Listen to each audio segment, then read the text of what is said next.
Hello everyone, मैं हूं Pallavi and welcome to the channel फटाफट सीखो। जो हमारा आज का डिस्कशन रहने वाला है ना, वो है related to the big announcement जो कि chief justice of India Chandrachud ji ने इंडिपेंडेंस के दिन किया। ठीक है, और वो अनाउंसमेंट क्या था? It was regarding the plan to expand the Supreme Court of India. और चूंकि पॉलिटी और इंडियन कॉन्स्टिट्यूशन आपके सारे एग्जाम्स के लिए बहुत ही इंपॉर्टेंट टॉपिक है, तो इसी टॉपिक से रिलेटेड सुप्रीम कोर्ट से जुड़ी कुछ स्टैटिक पॉइंट्स भी जो है हम आज देखेंगे और साथ ही साथ उन्हें लर्न भी करेंगे। तो देख लेते हैं कि हमारी पहली स्लाइड क्या कहती है। It reads as Chief justice of India D Y. Chandrachud announced a plan on 15th of August to expand the Supreme Court. और मेन एक्सपेंशन इसमें क्या हो रहे हैं? 27 एडिशनल कोर्ट्स आ रहे हैं, 51 जजेस चेंबर्स आ रहे हैं। ठीक है, पर ये जो एक्सपेंशन की बात कही गई है ना, वो ऐसा नहीं है कि कोई अलग से बिल्डिंग, सीट या ब्रांच बनाई जा रही है, बल्कि उसी सुप्रीम कोर्ट के कैंपस में, जो कि न्यू दिल्ली में है, उसी में कुछ एडिशनल कोर्ट रूम्स, जजेस चेंबर्स और भी इंफ्रास्ट्रक्चर डेवलपमेंट किए जा रहे हैं, इंफ्रास्ट्रक्चरल चेंजेस किए जा रहे हैं। ठीक है, और ये जो पूरा के पूरा एक्सपेंशन होगा वो होगा आपके 2 फेजेस में। तो 2 फेजेस आप कैसे याद कर सकते हो कि देखिए, कोई भी चीज़ एक्सपैंड करना मतलब एक चीज़ पहले थी, अब हम एक्सपैंड करें तो ऐसे कर लो कि एक और उसको बना ले रहे हैं। तो 1 + 1 हो गया 2, और 2 फेजेस में ये पूरा के पूरा इंफ्रास्ट्रक्चरल एक्सपेंशन सुप्रीम कोर्ट का किया जाएगा। तो चलिए पहले तो हम सुप्रीम कोर्ट के कुछ बेसिक्स याद कर लेते हैं, जैसे कि it is given in part 5 of the constitution. तो सुप्रीम कोर्ट जो है वो एस से शुरू होता है, और ये कैसा दिख रहा है? ये 5 की तरह दिख रहा है। तो supreme court is given in part 5 of the constitution. Next point है कि आर्टिकल्स कहाँ से कहाँ तक हैं सुप्रीम कोर्ट के? तो 124 से लेकर के 147 तक इसके आर्टिकल्स होते हैं। देखिए, जो स्कूल में आप पढ़ाई करते हो, तो स्कूल में 12th जो है वो सबसे सुप्रीम क्लास होता है, सबसे बड़ा क्लास होता है। तो इसीलिए आर्टिकल शुरू हो रहा है 1 to 12। ठीक है, and you would have heard the song 1 2 का 4 4 2 का 1 my name is Lakhan, right? तो वहाँ से आप याद कर लो 1 2 का 4। तो 124 जो हो गया वो सुप्रीम कोर्ट का स्टार्टिंग आर्टिकल हो गया। नाउ सुप्रीम कोर्ट एस्टैब्लिश कब हुआ? तो ये हुआ 28 जनवरी 1950। देखिए, हमारा संविधान कॉन्स्टिट्यूशन लागू कब हुआ था, कब एनफोर्स हुआ था? तो 26 Jan 1950 को। तो उसके 2 दिन बाद जो है हमारा सुप्रीम कोर्ट एस्टैब्लिश हुआ। ठीक है, अब इंडिया में हम कैसा जुडिशियल सिस्टम फॉलो करते हैं? तो वो फॉलो करते हैं इंटीग्रेटेड जुडिशियल सिस्टम। इसका मतलब क्या है कि हमारे सिंगल सेट ऑफ लॉज हैं। ऐसा नहीं है कि हाई कोर्ट जो है वो अलग लॉ फॉलो करे, सुप्रीम कोर्ट अलग लॉ फॉलो करे। No, there is hierarchy of courts.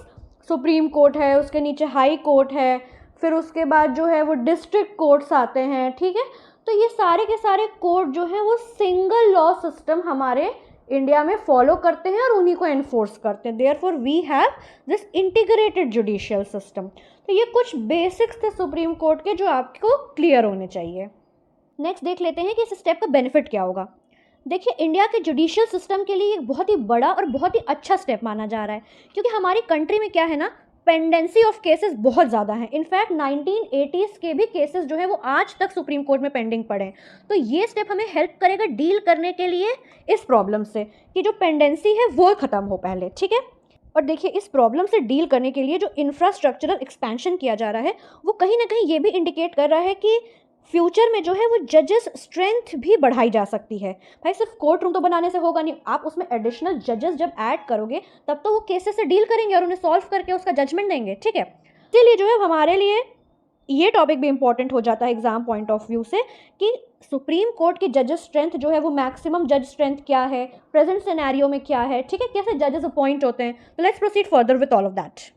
Present जो सैंक्शनड स्ट्रेंथ है, मैक्सिमम जजेस जो सुप्रीम कोर्ट में रह सकते हैं वो है 34। ठीक है, लेकिन प्रेजेंटली क्या वहाँ पे 34 के 34 जजेस अपॉइंटेड हैं?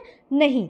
तो आज के डेट में अगर आप देखो तो हमारे सुप्रीम कोर्ट में 32 जजेस हैं, यानी कि 2 जजेस की जो है वहाँ पे अभी वैकेंसी है।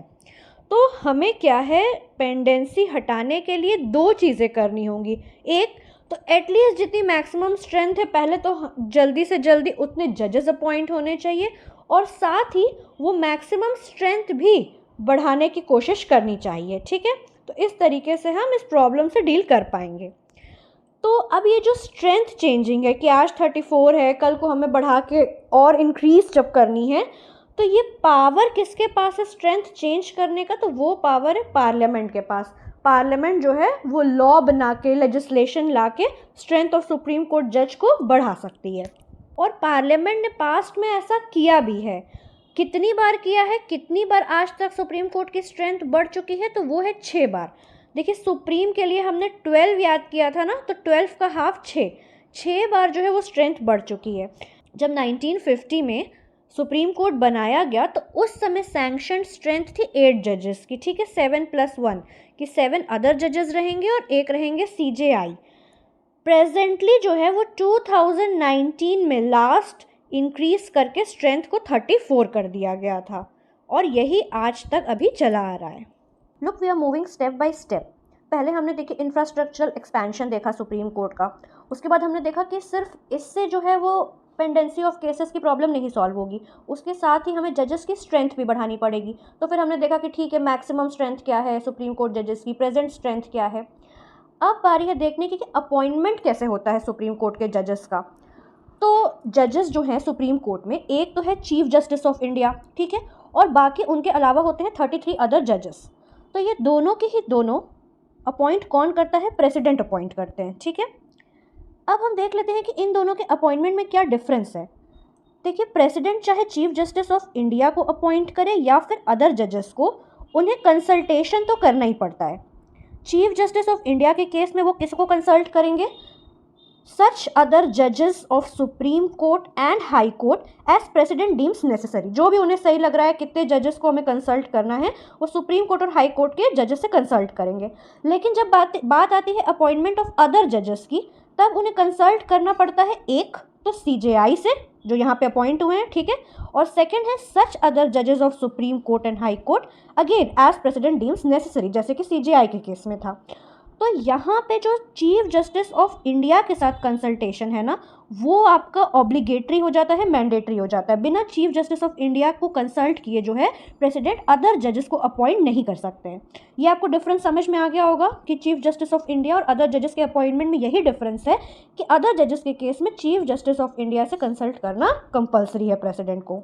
कि कंसल्टेशन तक की बात तो ठीक थी, लेकिन कंसल्टेशन का मतलब क्या होता है ये शुरू से कंट्रोवर्शियल रहा था। ये नहीं डिसाइड हो पा रहा था कि कंसल्टेशन कैसे होगा, उसका प्रोसीजर क्या होगा। किसी ने कुछ ओपिनियन दी तो वो मानना ज़रूरी है या फिर उसके अगेंस्ट भी प्रेसिडेंट एक्ट कर सकते हैं। तो सुप्रीम कोर्ट ने क्या हुआ, टाइम टू टाइम बहुत सारे इंटरप्रिटेशंस दिए कि ठीक है, कंसल्टेशन का मतलब ये होता है, ये होता है। तो इसके लिए जो है 4 जजेस केस आए, ठीक है। हम अपनी नेक्स्ट स्लाइड में 4 जजेस केसेस करेंगे जिसमें कि वर्ड कंसल्टेशन का सुप्रीम कोर्ट ने इंटरप्रिटेशन दिया।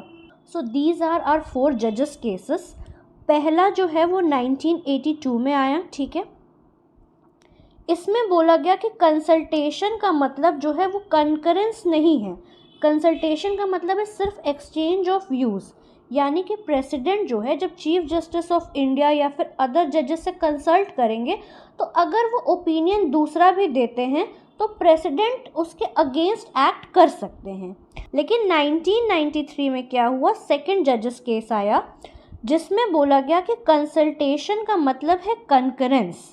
कंकरेंस मतलब कि अगर प्रेसिडेंट ने CJI से कोई एडवाइस मांगी है तो फिर वो एडवाइस हो जाएगी प्रेसिडेंट पे बाइंडिंग, यानी प्रेसिडेंट को वो एडवाइस CJI की मानना ही मानना पड़ेगा।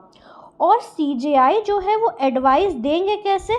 CJI will be consulting 2 senior most जजेस ऑफ द सुप्रीम कोर्ट, उसके बाद वो एडवाइस देंगे प्रेसिडेंट को और फिर प्रेसिडेंट अपॉइंट करेंगे उस पर्टिकुलर पर्सन को एज द जज।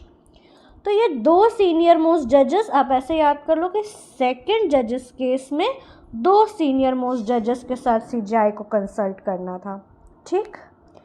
अब आता है थर्ड जजेस केस जो कि आया 1998 में।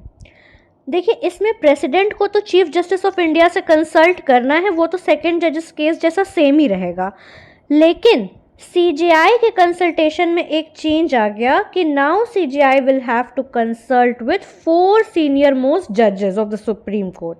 और उसमें से ना अगर 2 भी कोई एडवर्स ओपिनियन दे दिए, मान लीजिए कि किन्हीं 2 ने जो है वो किसी एक का नाम रेकमेंड किया, फिर 2 जजेस ने किसी एक का नाम रेकमेंड किया, तो वो मान्य नहीं होगा।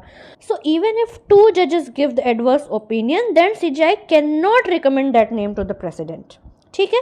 और आप इसको देख रहे होगे कि यहाँ पे मैंने रेड सर्कल से मार्क किया हुआ है, इसीलिए क्योंकि आज के प्रेजेंट सिनेरियो में भी थर्ड जजेस केसेस में जो जो चीज़ें डिसाइड हुई थी वही फॉलो होती है। क्योंकि फोर्थ जज केस में क्या हुआ था 2015 के, ये सुप्रीम कोर्ट ने थर्ड जजेस केस के रिजल्ट को ही अपहेल्ड किया था कि हाँ, President will be consulting Chief Justice of India.